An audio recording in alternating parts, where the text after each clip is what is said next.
Welcome to Invest Well, Be Well, a podcast for wiser investing and stronger living. I'm Rusty Vanneman, longtime investment professional, and I'm joined each week by my co-host, Robin Murray. Thanks, Rusty. I'm a storyteller and journalist, and I am so excited to explore the ideas, insights, and people shaping the intersection of performance and purpose. This podcast is for thoughtful investors and driven professionals who want to grow in their portfolios and in their personal lives. We'll talk long-term investing, behavioral finance, personal development, and what it takes to live and work with intention. So let's get started. Let's invest well and be well together. This podcast is brought to you by Main Management LLC. Since 2002, Main has been recognized as an ETF strategist that combines an institutional process with the personalized service of a boutique firm. Our guest today is Brent Widman, the CEO and co-founder of Your Limitless Coach.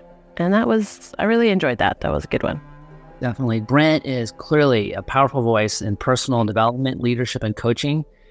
He's also a family man. He runs his own business with his wife, Jenny. He's been a coach for nearly 15 years. He's an avid fitness person, including climbing mountains and running ultra marathons. But he brings years of experience helping individuals and teams unlock their full potential. And as a partner at his firm called Limitless, and as a seasoned coach, he works with many high performers, including many in the financial industry, to help elevate mindset, discipline, and results. And it's clear from this interview, his energy is contagious. I think his insights are practical and his mission is clear. He helps people live and lead without limits. And we're thrilled to have him on. What were your takeaways, Robin?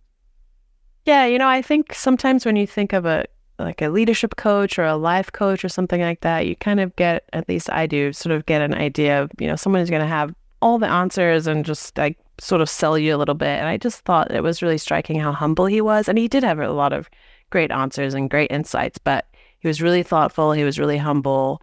And I just felt like that rings true a little bit more. It's a little bit more meaningful. But yeah, he had great advice about being a good leader, just being a good human. It was pretty cool. Definitely a lot of great thoughts, things to think about and things to do. He also had a couple phrases that I really liked. And one was, I can't believe I've never heard this before. And it was kind of comparing and contrasting management with leadership. And he said, you manage numbers, but you lead people. Yeah. And it's like, how have I never heard that before? And then he had another expression, which I'm not going to say what it is because it's a tease to listen to the rest of the podcast. But it was the phrase for good leadership is sometimes you have to SUAL. Yep. Let's find out. Well, hi, Brent. Welcome to Invest Well, Be Well. Thank you. I appreciate it. Great to be on. I do. I love doing this, so I truly appreciate it. Thank you.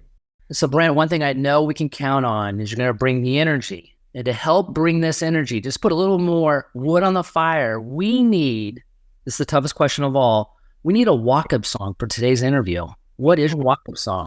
Oh, I'm a big Eminem fan. So probably like a Lose Yourself or something like that, I suppose. That one always works. That's probably the one that stands out. Awesome. That's great. Great addition to the playlist. All right, well, Brent, so let's talk about your company a little bit. It's called Your Limitless Coach. What does being limitless mean to you, and how do you help others realize that? I look at it, I heard this phrase, or I heard this, somebody told me this once and it stuck with me. When the opportunity presents itself, you say yes. And I don't mean just saying yes to everything, but it's, to me, and I know it's cliche, but limitless is when you do say yes to things, whether it's, because I've done, goodness, man, I could give you a whole line of things, but even like my wife has a goal to run all 50 states by the time she's 50 half marathons. So it's, I just get to tag along with her, but it's even for me running marathons or ultra marathon or at the company I was at, just putting the time and effort in. Because I used to think people were just blessed with special talents and all these different things, when I've come to realize that you really have to work at it and you have to put the time and effort into it. And I feel like to me, that's what, and I know that sounds funny, but that's what Limitless is. It's putting the time and effort, not only to have the skills, but to also hone and develop and create and do the things and lean into the things that are hard. And when you do hard things, eventually they become easier. And then you can just build the foundation upon that too at the same time. So that's kind of how I look at it, I guess. Put it that way. Well, Brent, there's something that Robin and I like to talk about a lot on the podcast because it ties into both wiser investing and stronger living. And that is the importance of mindset. And you love talking about mindset. So what are your core beliefs or practices that have shaped your own mindset over the years? So I got told this years ago to have a word of the year. And I thought it was kind of corny, to be straight up front with you the first time I heard it. And I was challenged to do it. And I've done it over time, but my first word of the year was focus. Because you get it, Rusty, as even you and I, at times we have a hard time focusing. So I went so far as to buy a mat off Etsy and put it in the corner of my room that said focus. And then over time, I've had purpose, I've had intentional. But to answer your question, bring this back around, is one of the things I look at is when you create a mindset of no one cares. And I don't mean that in a bad way.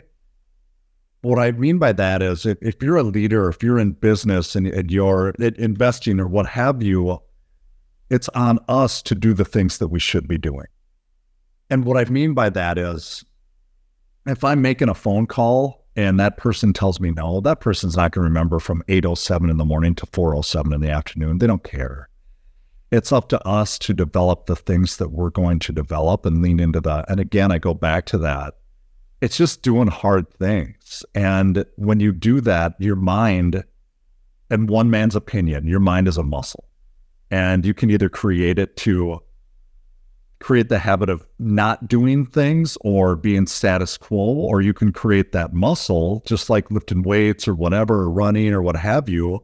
You consistently make it stronger. So it's up to you, use it or lose it, right? That kind of thing. So that's kind of how I look at it, where consistently challenging yourself to do things that are, I don't want to say comfort zone, because I feel like that sounds really cliche. Everybody's different, but yeah, doing hard stuff. I've heard it said that every day you should be at some point uncomfortable. Yeah. Growth, but also every day you should be comfortable. It's good for recovery. Yeah. It should feel awkward or weird or give you the nervous stretchies before you do something, right? That kind of thing. But then there's also, like you just said, the recovery of, okay, that you can walk out at the end of the day and you look back and there's something maybe that just hit me. There used to be times that I would walk out at the end of the day and I'd feel like I didn't fulfill what I was supposed to do.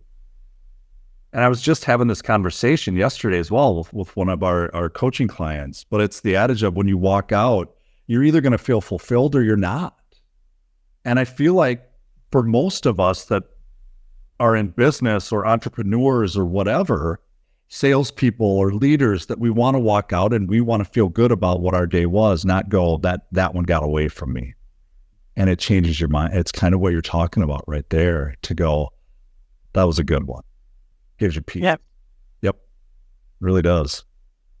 So we often ask our guests, what got you here, right?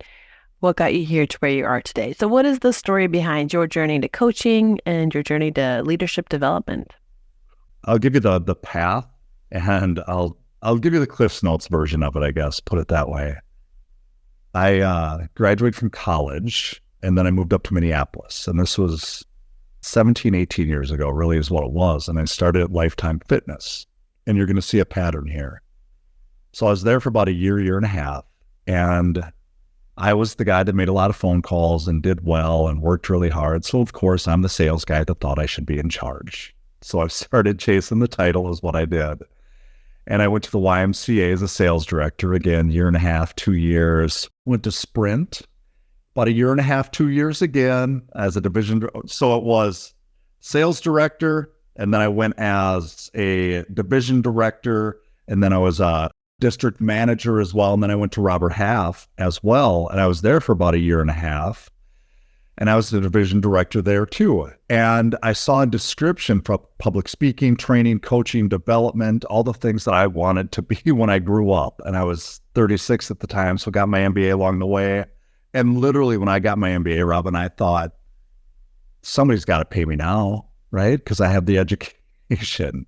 Not realizing it wasn't just about the education. It was about really how you develop yourself and the people around you and what you put into something. And I just applied for it as what it was. And it was Southwestern Consulting. And it was all those things that I wanted to be. And I'll tell you what, going there, I was there for 13 years. And it literally, the people there changed my life, changed my kids' life, changed my family's life. It taught me to let the ego go. And I don't mean the ego of like I'm the greatest, but the ego of, you see a lot of people that we're scared to let people in. We're scared to let things in. And I realized that we don't know it all. And when we understand that and let people in around us and we start working on ourselves, and all I mean by that is it can be as simple as reading books. It can be coaches, trainers, seminars, mentors, Audible, podcasts, all these different things that we can do. And I had read a book since high school, and that was Of Mice and Men when I was 16, was the last book I read before I came there. And that's what started the path, is somebody believed in me. Somebody believed in me, and it's the old adage, more than I believed in myself, because I would look around and think people are just better and greater and have special gifts and all these different things, not understanding that they put the time and effort in to work on it. And that's what it taught me, is that, and that's pretty cool to me, because that's something that's a habit now ingrained, that I get the opportunity to give that back to other people through coaching and helping them at the same time too. So yeah, there's your path, I guess, put it that way. So Brent, you help people get clear on why they do what they do. Why is that why so critical to performance and fulfillment? If you do not know where you're going, how do you know how to get there? And again, I go back to this too, and this is another thing. I was taught way back to have a vision. I was like, what does that even mean? I was helped with the 1, 3, 5, 10 year, like, look out, where do you want to be? I go, and it's something, it's weird things like this that start to happen where, like, even my wife, I've been married for about 5 years now, and on her vision board years ago was a blue craftsman style house. That's what she wanted to live in. So guess what I live in now? It's just things like that that make you go, this stuff is real. And I'm not talking about when you want money, it shows up at the door and all that kind of stuff. But I'm talking about, where do you want to be? What kind of money do you want to make? What kind of freedom do you want to have? Who do you want to give back to? What are the things that you want to create? Instead, I feel like a lot of us just hover through life.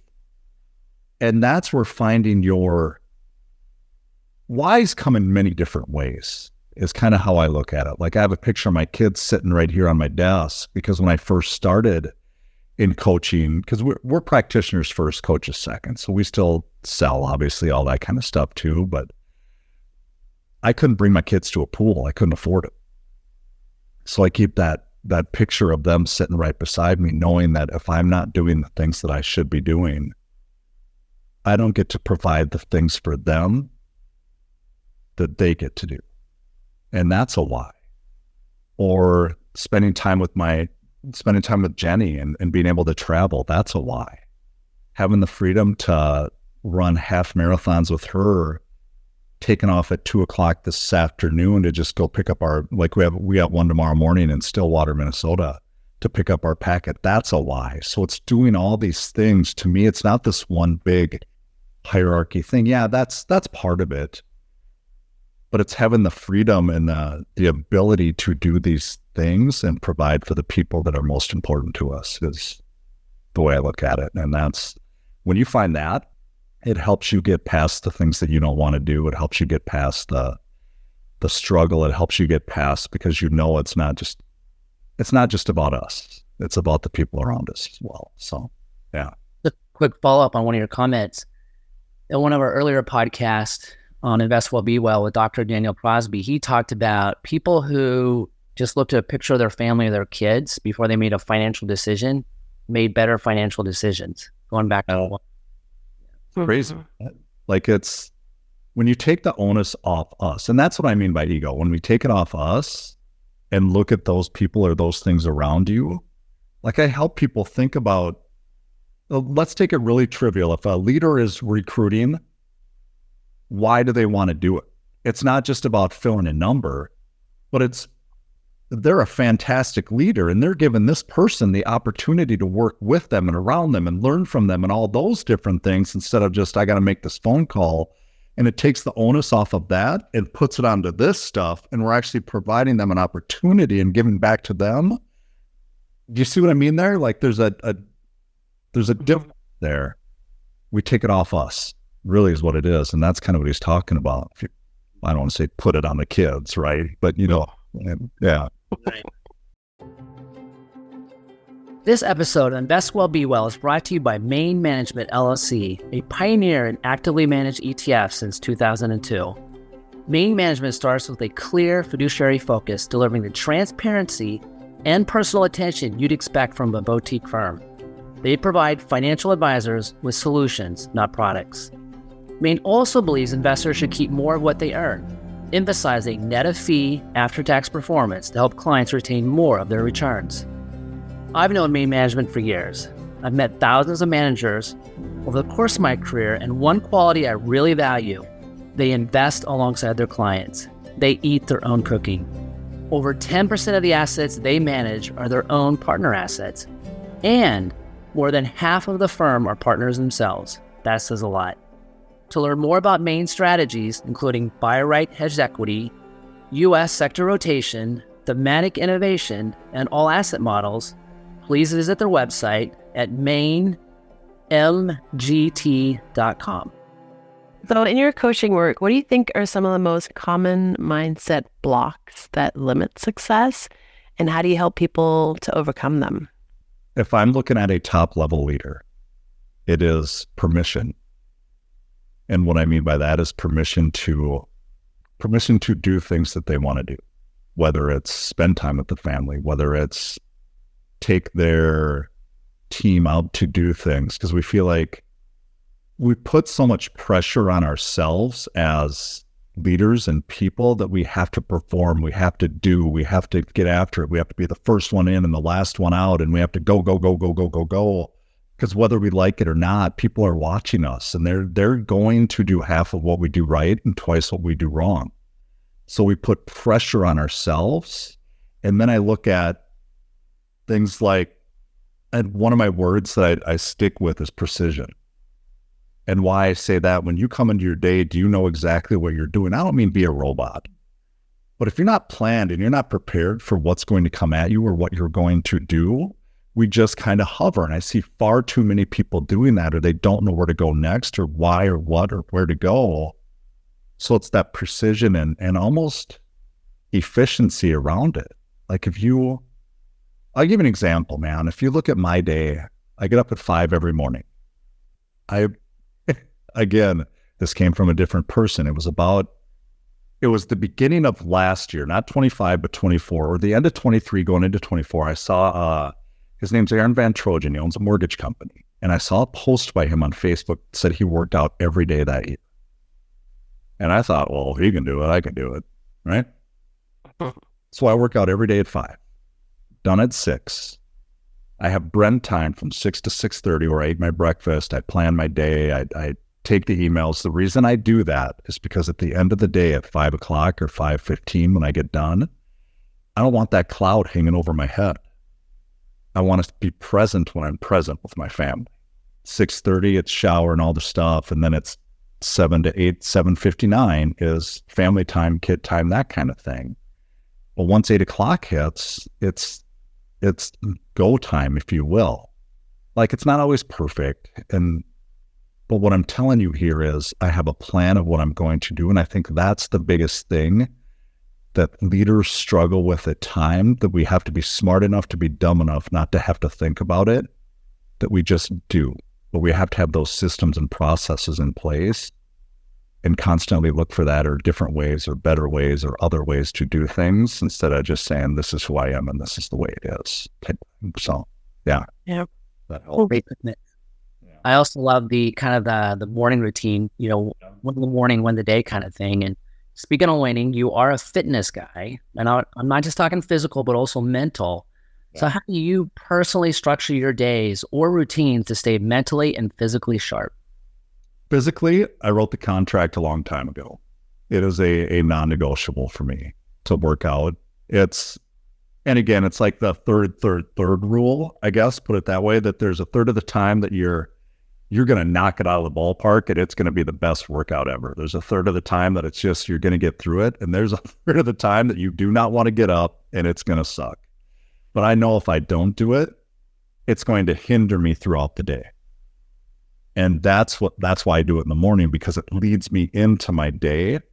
And if I can put my foot on the floor at 5 o'clock in the morning, I've already won, man.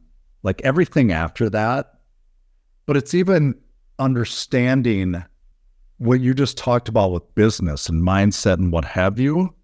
It's understanding that it's if things go wrong, slow down, take a step back and maybe think about it a little bit instead of that reaction.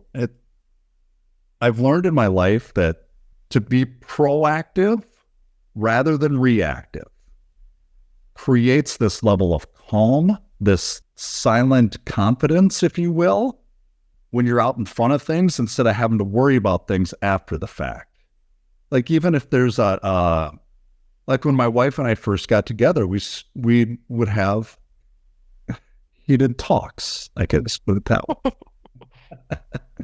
But we don't anymore because we understood what each other wanted and we walked through that and how to talk and communication solves all problems when you really think about it. And I think that's one of the biggest things we don't understand at times, that our expectations or what we think other people know simply isn't true. I don't know what Rusty's thinking right now. I don't know what Robin's thinking right now, but I could have expectations of what I think you're doing. But if I don't communicate, I don't get to understand that. And I don't know if that helps, but that's something I've really realized with leaders. Goes back to your other question too. Communication solves everything. And it helps bring peace and it helps bring clarity to what you're doing too at the same time. So, yeah. I just want to say regarding your 5 a.m. comment, that's what I also shoot for. And also kind of similar, kind of get that workout in the morning. I did hike Zion earlier this week. And to be honest, I have not got up at 5 once this week until today because I knew I was talking to you. So I had to get it done today. So I got up at 5. Like, I'm going to work at it just for you. So there's accountability there too at the same time. See? Exactly. So, but you did think about what I'm tired from the hike, but I still did it. But you did the hike and you gave yourself a little time to recover too at the same time. There's nothing wrong with that. Like, awesome in my book. Put it that way. It was pretty cool. Yeah. So I'm not going to tell you what time I woke up this morning. Tomorrow. We'll do it tomorrow. I love it. So, Brent, my next question is kind of similar to the last one, because the last one we talked about fitness, but I'm going to spin it a little bit here, and I want to talk about performance. So what does high performance mean to you, and what habits or principles support it? High habits, principles. Principles, I don't know if this is principles, but discipline. To me, discipline is a created thing. So how discipline to me is created, it comes from consistency. I get asked a lot if we hire somebody, what is the hardest part about working there? What's the thing that's going to hold me back? And I tell people, all the people I've talked to and all the people I know and all the leaders and salespeople and business owners and all these, it comes down to consistently doing the things that you don't feel like doing in the moment. That's all it is. And once you create that, the discipline comes with it, because now you understand it's not hard anymore. It's not a struggle. If I need to have a hard or confront an underperformer or have a hard conversation, or even, like you said, fitness, if I need to go for a run when I don't feel like it, when I'm consistent around those things, I no longer have to think about what to do, how to do. I'm just disciplined in that thing now. And that would be my principle that I truly live by. It's really consistency is what it comes down to. And that's something that I guess for me, I pride myself on. That, I mean, you see my days, they're really consistent, putting them on top of each other. And they're not always the same and they're not always perfect, but I don't want people to think that none of us have it all figured out. It just doesn't work that way, which is why we get to surround ourselves with the Rusties and Robins of the world that are really damn good at what they do. So, yeah. Yep. Yep. Yeah. Okay, well, this ties into our next question about leadership and what really defines a great leader today. You've worked with business leaders and entrepreneurs across the country. So you've mentioned discipline. What are some of the other characteristics that you think are really important? Grace, seeking to understand. My wife taught me that a long time ago. Don't put your perception of something else of something onto somebody else. Because just because we think something doesn't mean they think the same way. We have to ask them questions. Another thing that comes to mind is there's an acronym, SUAL. When you ask a question, shut up and listen, because they're going to tell you. And if we answer it for them, then we're telling them the way they think and what they think. And I think that's the true definition of leaders, is when they can, and I don't want to say ask really good questions, because I used to wonder what's a really good question. If I just ask the question like you have done here, you ask questions, you listen, you ask follow-up questions that are part of that. And that's what I mean by shut up and listen. You don't jump in and this is what I think and let me tell you the way it is and what have you. And I think that's the true definition of a leader. And then the other part is just leading by example. And that comes in two different ways. A lot of times when you say lead by example, it does mean I'm in first, I'm out last. It doesn't have to be that. It can be that I took time off and just took a Friday afternoon and spent it with my family, which now gives you permission to spend time with your family. I took a vacation to go somewhere, which now gives you permission that you know it's okay to do those things. And I think that's the other part of leading by example, or getting your people out of the office just to have a conversation with them over coffee, because they're going to tell you different things that, to me, that's leadership, that you're going to really get to know them on a personal level, not just sitting across from a board table and talking to them, basically. So yeah, it's being a human really is what it comes down to too. So do you think there are some underrated traits of effective leadership, things that people wouldn't think about? Probably what I just said, that we don't think about just being a damn human. I don't know. I mean, there's the adage of leadership and management. You know what I mean? Like, we manage things, we manage numbers, we lead people.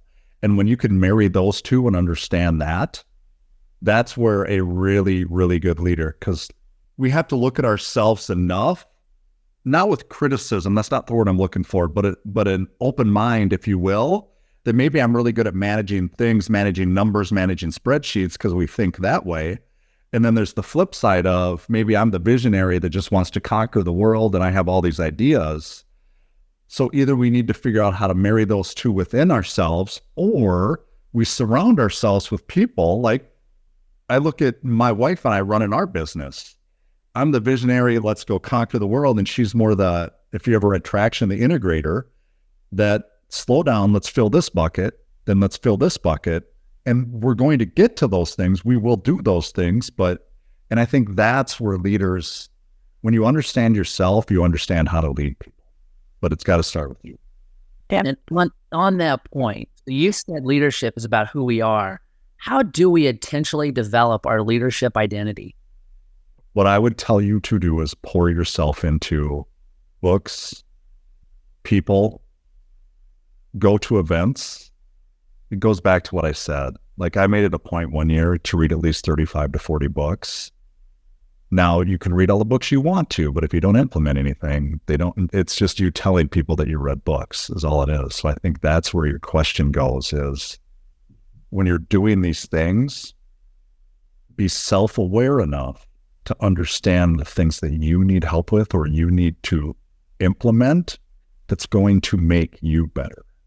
And every conversation or every thing you go into, be intentional about what you want to take out of it as well.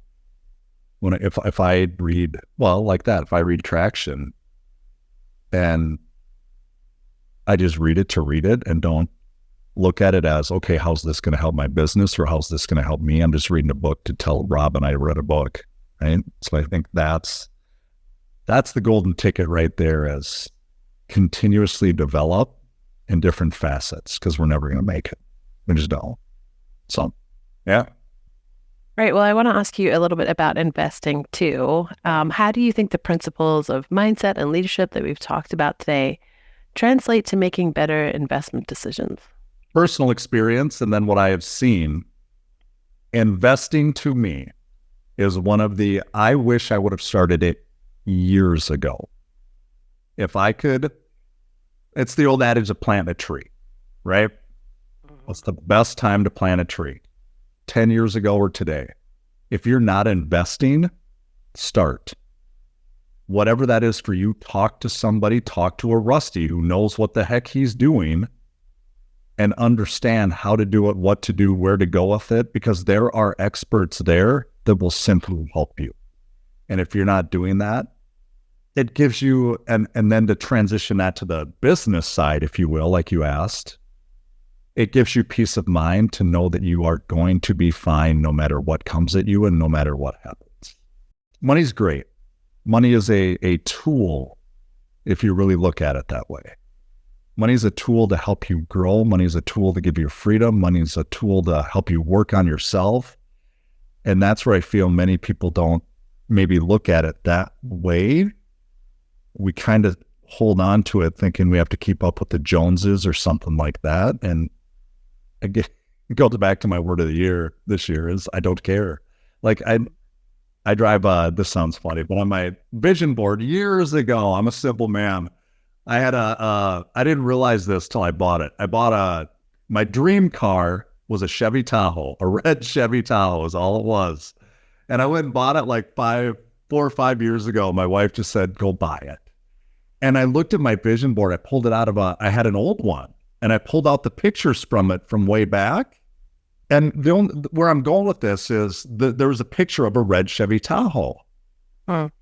I don't care about keeping up with the Mercedes and all the stuff and spending all this money on things. It's providing for the people around you. And to me, there's two types of investing. It's having the peace of mind, and then it's also providing for the people around you. And that's why you do it. You invest here and you get this. So, yeah. Yep. So I would imagine a lot of people listening to this podcast that this message is going to resonate. A lot of your messages are going to resonate, but they're ambitious. They want to get after it. But what about those people listening that are feeling stuck professionally, mentally, or just personally? What's one small step they can take today to start moving forward? You want something technical? I can give you that. Okay. And then I'll give you mental as well. Yep. Technical, if you are stuck in your business and you don't know where to go, what to do, how to do it, this sounds really funny, but create a list of 50 people, go on LinkedIn or go through your phone and create a list of 50 people that you know from the past that you deem as successful. People have this ability or this thing that they want to help other people out when it's asked for. Create that and ask for advice or ask for help or ask for somebody to have a conversation with and watch what starts to happen. Your network will just start doing this because you put the time and effort into it. And all of us get stuck at some point. Like, what do I do? Where to go? On the business side of it or even the mental side of it, I guess, put it that way. If I'm stuck and let's use the workout thing again. Maybe I don't work out or maybe I don't know what to do or how to do it. So I shy away from it or I'm nervous about it. I would encourage you to just ask people for help.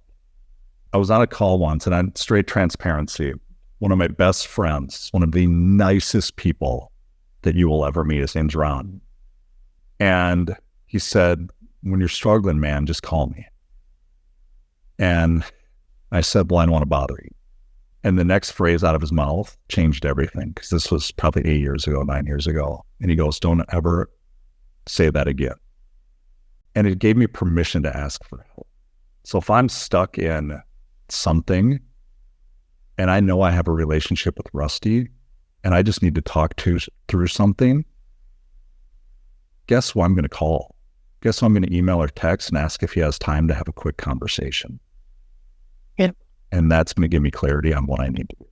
Great advice, for sure. Well, Brent, this has been a great conversation. I appreciate you so much coming on the show. Great to talk to you today. Before you go, how can our listeners stay in touch and learn more about what you're doing? So you can find me pretty simple, yourlimitlesscoach.com, pretty easy. If you hear something on here that you like, we can always set up a call just to have a conversation like that about your business. I typically just dig in on your goals, where you're at, obstacles, vision, payoff, all those things. And it's funny because we call it DNAcall.com because we want to know your DNA. So we have that. So you can do that as well and just set up time. But those are probably the two biggest places. Yeah. Great. Awesome. Well, Brent, thanks for firing me up and no doubt firing up a lot of our audience as well. I really appreciate your time. I look forward to being on a trail with you sometime as well. Oh, I would love that. Heck yeah. You could just wait for me though, okay? I know you're going to be waiting. I don't know. I think trail's a little different than running on a flat range. So you're going to teach me some stuff there. One foot in front of the other, I'm guessing. I love it. Thank you for letting me be on here. I truly appreciate it. Great stuff. All right. Well, we'll be back next week. Thanks for listening to Invest Well, Be Well. Let us know what you think. And if you like what you hear, don't forget to subscribe. This podcast is hosted by Rusty Vanneman and Robin Murray and produced by Garrett Crosby. Well, we'll be back next week. Thanks for listening to Invest Well, Be Well. And hey, if you like this episode, don't forget to subscribe. If you have feedback, guest suggestions, or just want to connect, please visit my website, rustysbridge.com, or email me directly at rusty@rustysbridge.com. Until next time, invest well and be well.